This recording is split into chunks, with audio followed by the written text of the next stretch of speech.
Amis YouTube, comment ça va? On est en vue de presse sur Twitch, on a un peu déroulé l'actu là, et on a une actu à la fin qu'on voulait partager avec vous. C'est un papier que je trouve assez intéressant sur l'ENA Situation, parce que le Figaro se lance dans une série de 3 articles sur le secret des business des plus grands influenceurs français. Donc a priori de ce qu'on sait, ce serait l'ENA Situation en 1. Demain, ce serait un épisode consacré à Thibaut Inchep, et d'après notre enquête de la communauté Twitch, ce serait Enjoy Phoenix Marie qui ferait le 3e épisode. Alors c'est vrai que quand on voit le succès de ces personnalités, on se dit mais comment se construit un succès? Et en vrai, l'article du Figaro est plutôt intéressant. L'incroyable succès de l'ENA Situation, girl boss à l'ambition sans limite. D'abord star de YouTube et des réseaux sociaux, la jeune femme multiplie les collabs avec les marques, varie les projets à 28 ans. 28 ans seulement, c'est énorme ce qu'elle a fait. Elle a bâti un empire fondé sur une communauté fidèle. Dans le chat tout à l'heure, on disait c'est une énorme bosseuse. L'article d'abord parle du fait qu'elle a rempli l'accord Arena cet été, ce qui est juste surréaliste. Aya Nakamura, Kendrick Lamar, Damso et Lena Mafouf, son véritable nom à l'état civil, son patronyme, a rejoint le cercle très restreint des stars ayant rempli l'accord Arena, la mythique salle de spectacle de Paris-Bercy. En moins d'une heure, elle avait vendu les places. Les 20 000 places du Palais Omnisport ont été prises d'assaut, non pas pour l'entendre chanter, mais pour fêter ce lundi 31 août. Ah bah ça arrive là. Ah oui, ça arrive là. Est-ce que certains ont leur place dans le chat? Les 10 ans, pour fêter les 10 ans de ces fameux vlogs d'août, qui l'ont rendu célèbre. Il y a 10 ans, elle a lancé ses vlogs d'août, c'est-à-dire une vidéo par jour pendant son mois d'août, c'est un gros travail, et c'est une des choses qui l'ont rendu très célèbre. Une consécration qui n'étonnera pas ceux qui la suivent depuis ses débuts, puisqu'il a commencé quand même il y a un petit moment. Voilà.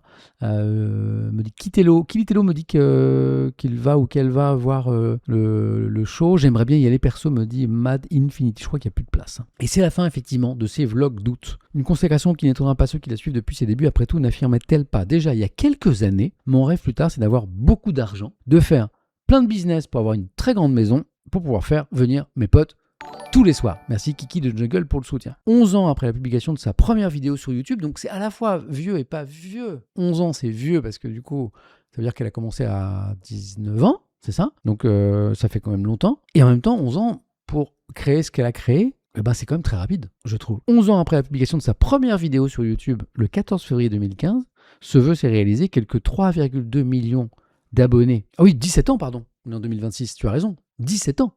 Pas 19 ans. 3,2 millions d'abonnés sur YouTube, 3,7 sur TikTok, 1,4 million sur X, 4,9 millions sur Instagram, des collaborations avec les plus grandes marques, des projets à n'en plus finir, des invitations partout, défilés de mode, festival de Cannes, le Met Gala, l'ENA Situation a atteint le firmament des influenceurs. I wanna have fun, I wanna have fame, I wanna be rich, chante-t-elle d'ailleurs à tue-tête. Vous aurez noté l'accent incroyable du streamer dans sa chanson All My Life. Alors ça, moi je ne connais pas très bien l'univers de l'ENA Situation et je ne savais pas qu'elle avait fait un disque. C'était un concours, il fallait faire une chanson, un clip, c'est ça? C'est organisé par Squeezie.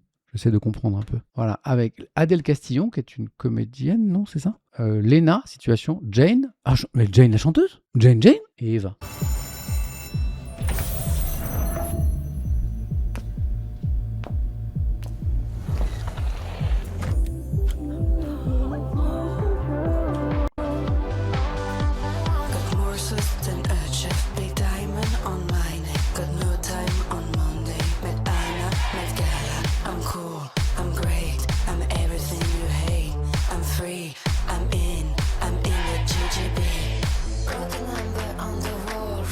C'est sympa, en vrai, c'est frais, c'est cool, en vrai. Non, mais ce qui est étonnant, c'est que cette jeune femme, l'ENA Situation, du coup, elle fait quand même plein de trucs, tu vois. C'est quand même propre, hein. Bon, c'est pas les Foo Fighters, mais bon. En vrai, je trouve que la qualité du son est, tu vois. Puis, oui, on est un peu dans l'autodérision aussi. Le son est propre. Hein. En plus, vous me dites que c'est un truc dans un contexte de concours, un peu pour rigoler, etc. Quoi. Bah, c'est très très propre. Hein. Donc je continue. Donc je ne savais pas qu'elle avait chanté. Une journée et une nuit de travail auront suffi à l'influenceuse et à ses amis pour créer ce qui prend toute une vie à d'autres. Je pense qu'il parle de la chanson là. 1,7 million d'écoutes sur Spotify. Voilà. C'est ce que me dit Stran, ça a été fait en très peu de temps. Et voilà donc une nouvelle ligne, c'est ça qui est intéressant. Pour son curriculum vitae déjà bien rempli, 28 ans seulement quand même. Hein. Tour à son tour, youtubeuse, intervieweuse à la tête du podcast Coach by Léna Situation. Chef d'entreprise, patronne de la marque d'hôtel Mafouf, elle a de sa propre maison d'édition, Léna Édition. À seulement 28 ans, Léna Mafouf semble avoir vécu plusieurs vies. En une décennie, la jeune femme a enchaîné les projets entrepreneuriaux, multiplié les supports, les canaux de diffusion, saisi les opportunités qui s'offraient à elle et allé chercher avec les dents les partenariats qui l'intéressaient. Sa détermination, sa créativité et son culot ont fait d'elle une millionnaire à la tête d'un empire, selon plusieurs de ses connaissances, bien incapable d'estimer précisément sa fortune. Au départ, Léna Mafouf a bâti sa carrière sur un blog, puis sur les réseaux sociaux et surtout sur YouTube. Dans ses vidéos, elle met en scène son quotidien, celui d'une jeune femme à peine majeure qui filme heure par heure tout ce qui lui arrive. Jusqu'au petit rien le plus anecdotique, la recette du succès. Parce que c'est ça qui est la question qui est intéressante. Pourquoi ça marche, comment ça marche, pourquoi. La recette du succès est simple, un contenu léger, sans artifice, presque puéril. Alors, c'est vrai qu'elle a quand même quelque chose d'extrêmement chaleureux, sympathique et de simple et d'accessible qui se dégage dans sa personnalité. Moi, je la connais pas du tout, mais quand tu la vois comme ça, tu te dis, tiens, c'est quelqu'un avec qui je prendrais bien un café. On est d'accord, elle a quelque chose de quand même très sympathique. Presque puéril, avec comme protagoniste une bande de copains fort sympathiques et aussi cette valeur de l'amitié qui semble très présente chez elle. C'est un ovni dans le milieu. Qui dit ça, on va voir. Elle est capable de se filmer dès le réveil sans maquillage et quelques heures plus tard proposer une story très léchée, très mode, elle ultra populaire et en même temps être à la pointe des marques de luxe. Il n'y a qu'elle qui sait le faire. Ce genre de grand écart entre des milieux parfois très sophistiqués et un côté très naturel. C'est un directeur d'agence d'influence qui la connaît bien, qui l'explique. Au-delà de cette authenticité que d'autres n'ont pas, elle a aussi une parfaite maîtrise des codes des plateformes, remarque Camille Domergue, qui est responsable des relations presse et influence aux Galeries Lafayette, qui prend l'exemple justement de ces fameux vlogs d'août. Depuis 10 ans, chaque mois d'août, donc c'est le dernier a priori cette année, elle publie une vidéo par jour, soit 31 vidéos sur 31 jours. Je ne sais pas quand elle dort, dit cette femme, qui résume les formats de cette virtuose des réseaux sociaux ainsi. C'est cool, c'est créatif, c'est divertissant et en plus, ça performe. Au fil du temps, parce qu'elle a aussi beaucoup évolué en 10 ans, la jeune femme parvient à tisser un lien étroit avec sa communauté, qui la surnomme affectueusement la mère de Paris, M-E accent grave R-E, référence à ses trajets d'un rendez-vous à l'autre dans les rues de la capitale sur un vélo partagé Lime. Ah bon ? Léna Situation, avec sa célébrité, elle se promène à Paris en vélo libre-service comme ça? Non mais en vrai, déjà vu? Ah ouais? Certains l'ont croisé même. Elle passe sa vie sur un vélo. C'est génial. Oh ben bravo. Accompagnée dans sa besace de son armée d'abonnés et de son culot, elle va chercher un par un les partenariats avec des marques, explique-t-elle dans son premier livre, Toujours Plus, qui est paru en 2020, réussissant déjà à l'époque à faire sponsoriser chacune de ses vidéos par une marque. Malgré un syndrome de l'imposteur qui ne l'a jamais quittée, la créatrice persiste. Après la pandémie, tout s'accélère. Elle devient une figure dans la Fashion Week de Paris, crée sa marque Hôtel Mafouf en 2022, un podcast Couch en partenariat avec Spotify et se fait inviter au prestigieux Met Gala la même année, anime en direct en 2025 sur les réseaux sociaux le tapis rouge de la 50e cérémonie des Césars à l'Olympia. Voilà. Et elle explique, j'essaie de trouver ma petite place sans voler celle des autres. Pardon, toi aussi tu te balades seul. Ouais, mais enfin tout le monde s'en fout, moi. C'est quand même Léna Situation quand même. Son parcours est assez incroyable, c'est un autre expert du luxe qui parle.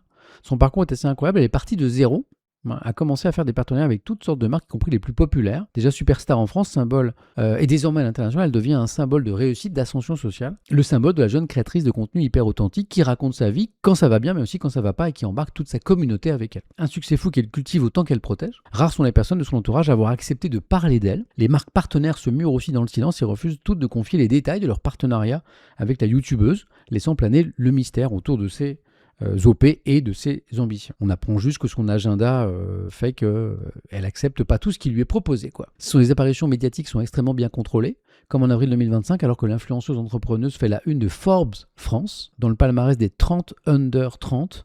Le magazine économique américain dit qu'elle incarne une nouvelle génération de leaders à la croisée du personal branding et du business stratégique.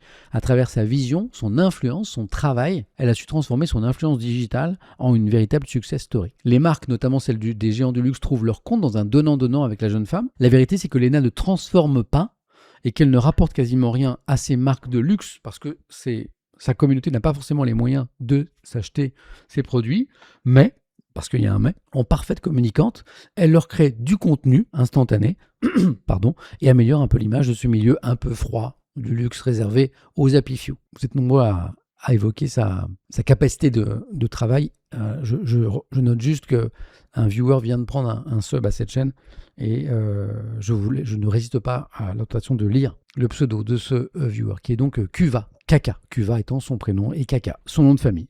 Tous ceux qui ont travaillé avec Léna Situation de près ou de loin en dressent le même portrait. Léna ne compte pas ses heures. C'est une brute de travail, hyper créative, rafraîchissante, particulièrement fidèle à ses amis, à sa famille, dont un certain nombre travaillent à ses côtés. Autodidacte, elle gère encore de nombreux aspects du quotidien, comme le montage de ses vidéos. Vous étiez nombreux à me dire tout à l'heure qu'elle continue à monter elle-même, en tout cas à surveiller le travail de montage de très très près. Vidéos sur lesquelles elle peut passer des heures. Voilà. Elle est brillante, elle capte tout en un claquement de doigts.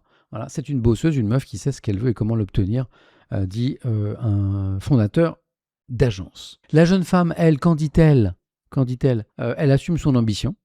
Elle dévoile dans son livre toujours plus quelques clés pour devenir une girl boss, comme elle dit. Apprend à parler argent, même si c'est tabou en France. C'est le seul moyen de savoir le gérer, de faire les bons choix, d'écouter les conseils de tes proches et des pros, écrit-elle dans cet ouvrage. C'est en diversifiant ses actifs, en investissant dans ses propres entreprises, notamment sa propre maison d'édition, vous l'avez compris, qu'elle gagne ainsi aujourd'hui très bien sa vie. Et l'avenir maintenant, parce que là on parle de 10 ans de succès. Si le succès lui sourit, reste que Léna Situation se trouve désormais à la croisée des chemins, selon plusieurs observateurs. Pour beaucoup, elle joue désormais dans la cour des grands, celle du luxe, du strass, des paillettes, trop loin de ses premières amours qui lui avaient permis de se créer un noyau dur de fidèles, avec un contenu auquel chacun pouvait s'identifier. Avant de relancer ses vlogs d'août, elle n'avait pas publié de vidéos sur YouTube depuis près d'un an, donc elle s'est éloignée a priori un peu de la création de contenu, d'autant que les vlogs d'août vont s'arrêter, c'est les derniers là. La vérité, c'est que ces vidéos lui rapportent peu au regard de ses collaborations commerciales avec de grandes marques. Elles seules suffisent à lui garantir un train de vie élevé, analyse un expert. De Dior à Valentino, en passant par Fendi, Gucci, Versace, Miu Miu et Jacques Mus, la créatrice enchaîne surtout les partenariats rémunérés avec les plus grandes maisons de prêt-à-porter. Ces collaborations sont clairement ce qui lui rapporte le plus d'argent, explique ceux qui la côtoient, affirmant que les contrats peuvent aller du simple au double en fonction du nombre de photos, de vidéos publiées, ainsi que du nombre de supports concernés. Reste qu'avec des contenus rémunérés 30 000 à 40 000 euros, l'année où Léna Situation a délaissé YouTube a été particulièrement prolifique. Zalando, Maybelline, c'est comme ça qu'on dit, L'Oréal, Dyson, ça je connais, j'en ai un, Airbnb, Havaianas, c'est les tongs, hein. La liste de ses partenaires, y compris parmi les marques moins haut de gamme, est interminable. Même les revenus générés par son podcast Couch ne peuvent rivaliser. Pardon, je vous ai quitté l'article. Mais c'est la fin de l'article. Attention à ne pas se brûler les ailes, avertissent d'autres voix. Elle est en train de scier la branche sur laquelle elle est assise à force d'être partout et nulle part à la fois, déplore un expert du milieu du luxe estimant qu'il est aujourd'hui un peu dur de se retrouver au milieu de toutes les activités de Léna Situation. À 14h, elle est au premier rang d'un défilé. À 15h, elle fait la promotion d'un thé matcha. À 16h, elle lance un pop-up de sportswear Irony Style. D'autres diront non, qu'elle a toujours fait ça, que c'est sa marque de fabrique et que ça lui réussit bien. Sur les réseaux sociaux, des critiques dénoncent toutefois la démesure de la jeune femme qui privatise des lieux dantesques et se permet, malgré sa richesse et son train de vie exceptionnel, de clamer dans ses vlogs qu'elle n'a pas assez profité de la vie. Voilà. Elle est aussi au cœur d'une polémique depuis peu. Alors j'ai vu ça, mais je vous avoue que j'ai pas creusé l'affaire et je m'en excuse parce que j'ai pas bien compris de quoi il s'agissait. Alors que son amie Gisèle Journeau est accusée, notamment par Rima Hassan, d'avoir soutenu l'armée israélienne et de cautionner la mort de civils palestiniens. Pas de quoi freiner Léna Situation, qui s'apprête à fêter le 31 août prochain sa puissance sur la scène de l'Accor Arena, entourée de son cercle de fidèles. Un nouveau projet fou, une soirée en forme d'apothéose. En vrai, ça va être sans doute assez sympa. Pour celle qui refuse de se définir comme une influenceuse, mais se voit surtout en superstar. À vous de me dire, amis de YouTube, amis de Twitch, que vous pensez de ce portrait que je trouve plutôt intéressant, qui semble assez complet, et peut-être de votre regard sur Léna Situation. Sachant que l'épisode de demain sera consacré dans le Figaro à Thibaut InShape. C'est plus une investisseuse qu'une influenceuse, me dit Océane Bezedache. Et qu'elle brille, selon toi, mieux d'ailleurs dans ce premier travail. C'est intéressant. Je ne l'aime pas trop, me dit Lucky Warrior, mais je respecte tout son travail et tout ce qu'elle a fait pour en arriver là. Elle fait ce qu'elle veut, me dit parenthèse tirée, et on continuera à la suivre au grand désespoir de certains. Elle a fait une vidéo au début de l'été, me dit Fanuche 30, pour expliquer son silence de ces derniers mois. Elle dit elle-même qu'elle s'est perdue, elle partait dans tous les sens. Elle a parlé de sa rupture et de sa déprime mentale et physique qui va avec. Elle fait des erreurs, elle apprend. Elle a fait des choses que personne n'a fait et elle réussit. Je pense que c'est une partie aussi de son succès. Cette transparence, ce sentiment réel ou supposé, ça on sait pas, qui donne l'impression qu'elle se livre, notamment à sa communauté, et c'est ce qui semble être une extrême franchise sur ses hauts et aussi sur ses bas, sur ses réussites et ses échecs, sur ses certitudes et ses doutes, quoi. Je pense que sa phrase, me dit Caillus à propos de Léna, je n'ai pas profité de ma jeunesse, démontre qu'elle devient spectatrice d'une femme qu'elle a tant voulu, mais qui peut parfois la dépasser, elle reste humaine et tout cela peut paraître parfois vertigineux. Intéressant. MMG dit le gros souci que j'ai avec le monde de l'influence, c'est que la personne se confond avec l'entreprise car tu es la seule personne qui porte le contenu, contrairement à des médias traditionnels. Hein, moyennant quelques soutiens, je trouve cela assez dangereux car potentiellement narcissique, bien sûr. Bon, après dans les médias traditionnels, le narcissisme est très présent aussi. Merci Zeifoun, c'est juste qu'il y a moins de sous. L'article n'en parle pas, tu as raison, Bastet Mom, puisque l'article a clairement un angle économique et financier, mais elle est également la cible d'énormément de haine sur les réseaux, de comptes masculinistes. Elle a parlé aussi du racisme qu'elle a rencontré aussi. Hein. Tu as raison, l'article n'en parle pas, mais c'est clairement pas l'angle de cet article. Il y a un message de Defun que je n'ai pas vu. Defun, mon ami, est Defun Intelligent dans le chat? J'aurais raté. Ah, je le vois. Comment vas-tu? Pour avoir été dans la même soirée que Léna, ce qui m'a le plus marqué, c'est qu'elle bouge tout le temps, partout, elle ne tient pas en place, donc dans le business, elle doit être dure à suivre. Ouais, mais c'est peut-être cette hyperactivité incroyable aussi qui était l'une des clés de sa réussite. C'est intéressant. Merci pour ton message.